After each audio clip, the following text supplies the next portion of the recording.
সংস্থা বা কেউ প্রতিষ্ঠিত কেউ হাত বাড়িয়ে দিয়েছে। বাইরে গিয়ে যেখানে বিপদে পড়েছি সেখানকার মানুষই উদ্ধার করেছে। যা আমরা জানি অনির্বাণ দা যে বলবে যদি ঘুরতে বলতে মানে কি লাইন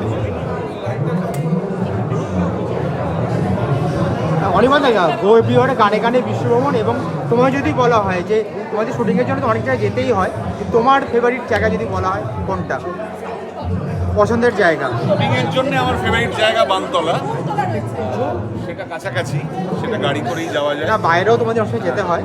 বাইরে বেড়াতে যাওয়ার জন্য অনেক জায়গা আছে, সেগুলো যেখানেই মানে আমি যেখানেই বেড়াতে যাই সেখানেই ভালো লাগে। বিদেশে টুকটাক খুবই সামান্য, ইউএসএতে গেছি একবার, বল্টিক ইউরোপে গেছি, আর দেশের মধ্যে বিভিন্ন জায়গায় ঘুরেছি। যেখানেই বেড়াতে গেছি ভালো লেগেছে, কোনো জায়গায় এমন নেই যেখানে গিয়ে এখানে কেন এলাম, বিরক্তিকর জায়গা কখনোই মনে হয়।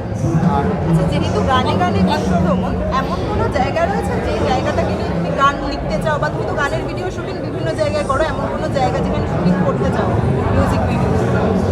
ইচ্ছে তো অনেক জায়গাতে গিয়ে গান শুটিং করার জন্য অনেক জায়গায় যেতে ইচ্ছে হয়, কিন্তু শুধু ইচ্ছেতে চেপেই যদি চলে যাওয়া যেত খুব ভালো হতো। টাকা পয়সা লাগে, বাজেট লাগে।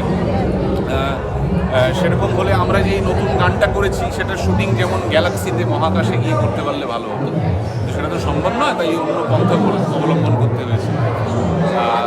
কিন্তু সব জায়গাতে গিয়েই ভেতরে গান আসে, নানান রকম গান, সেটা গান লেখক হিসেবেও আসে, গায়ক হিসেবেও আসে, কম্পোজার হিসেবেও আসে।